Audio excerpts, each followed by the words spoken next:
RCB शायद IPL इतिहास की पहली ऐसी टीम होने वाली है जो आईपीएल ट्रॉफी जीतने के बाद अगले सीजन में बैन रहेगी। ओह शिट, नो, नहीं, ऐसा नहीं हो सकता। कह दो कि ये झूठ है। नमस्कार दोस्तों, सत श्री अकाल, आदाब, मैं हूं लकी और आप देख रहे हैं इंडिया का तेजी से बढ़ने वाला चैनल लकी टॉक्स। दोस्तों आज फाइनली आरसीबी से जुड़ी कंफर्म न्यूज आ गई है और वो ये कि आरसीबी की विक्ट्री सेलिब्रेशन में जो भगदड़ हुई थी जिसमें अनफॉर्चुनेटली कई लोगों की जान चली गई थी, अब उस पर बड़ा फैसला आ गया है कि भगदड़ आरसीबी की वजह से ही हुई थी। ये सब क्या देखना पड़ रहा है?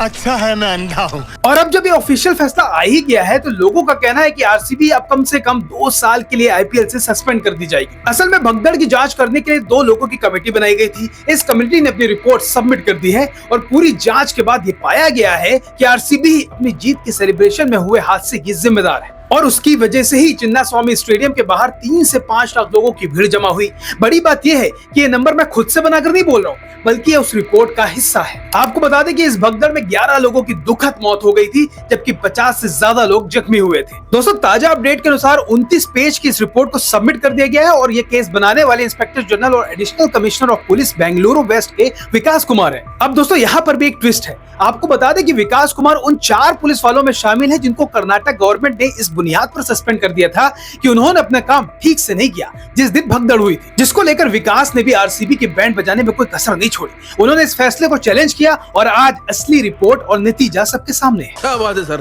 क्या बात है सर। आरसीबी और उसके मैनेजमेंट की सारी गलती निकलकर सामने आ गई है। हालांकि ऑर्डर में यह भी लिखा गया है कि बेंगलुरु पुलिस स्टेशन के इंस्पेक्टर को लिखित रूप में यह बताया गया था कि आज आरसीबी जीत जाती तो हो सकता है कल स्टेडियम के आसपास विक्ट्री परेड हो जो कि स्टेडियम के अंदर जाकर खत्म होगी। साथ ही साथ ये भी बताया गया कि विक्ट्री परेड का रूट भी शेयर किया जाएगा, लेकिन ना तो रूट शेयर किया गया और ना ही कोई परमिशन मांगी गई। जांच एजेंसियों का कहना था कि जिस दिन ये एप्लीकेशन दी गई उसमें यह भी क्लियर नहीं था कि आईपीएल आरसीबी जीतेगी भी या नहीं।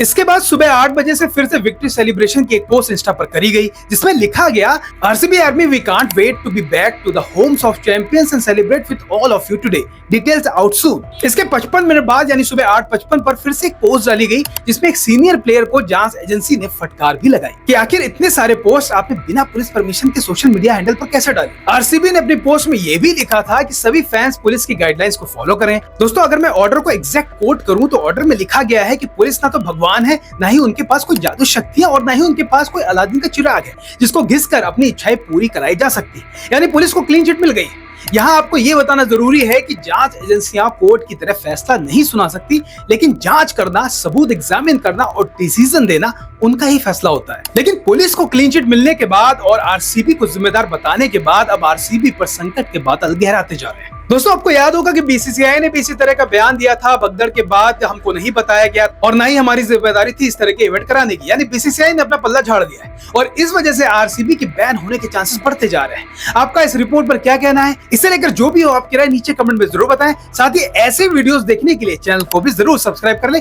फिर मिलते हैं किसी और वीडियो में, तब तक के लिए जय हिंद, वंदे मातरम।